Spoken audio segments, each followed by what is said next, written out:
So here we're subtracting a fraction from a mixed number, but this time the fraction we're subtracting is larger than the fraction in our mixed number, so we'll need to exchange with our whole number to do the subtraction.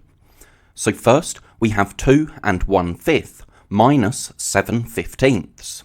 We know that to subtract fractions we need the denominators to be the same, so we need to find an equivalent fraction to 1/5 which has a denominator of 15.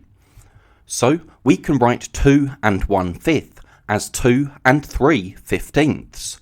That's equivalent because 5 times 3 is 15 and 1 times 3 is 3. But we need to subtract 7/15 and we only have 3/15 in our mixed number. So what we can do here is either turn the mixed number into an improper fraction or do what I like to do and just exchange with the whole number. So 1 less than 2 is 1, and that means that we can have 15 more 15ths. So we can add the denominator to the numerator. 15 plus 3 is 18, and the denominator stays the same. So 1 18/15 is the same as 2 3/15. That's because 1 whole is 15/15. But now we can subtract our 7/15. So 18/15 minus 7/15 is 11/15, and then we now have only 1 whole, and we're not taking any wholes away, so we have 1 whole in our answer. Now 2 3/8 minus 1/2. Again, we know that to subtract fractions, we need the denominators to be the same. Now 8 is in the 2 times table, so we can find a fraction equivalent to 1/2 with a denominator of 8. So this time the 2 3/8 stays the same, but instead of subtracting 1/2, we can subtract 4/8.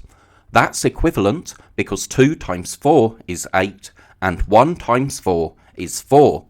But now we need to subtract 4/8, and we only have 3/8 in our mixed number.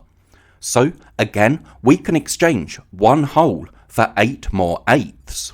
So 1 less than 2 is 1, but that gives us 8 more 8ths in our fraction. So 8 plus 3 is 11. So that's 1 11/8. So now we can take 4/8 away.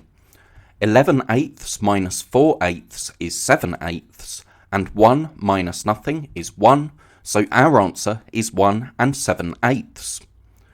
Let's have a look at the fraction bars to see what we did here. So for this first question, we started with 2 1/5, but we needed to take 7/15 away. We changed the 1/5 into 3/15, but we still couldn't take 7 away. So we changed one of our wholes for 15 more 15ths. That meant that we had 1 18/15 altogether. So we could subtract 1, 2, 3, 4, 5, 6, 7 of those to leave 1 whole and 11/15.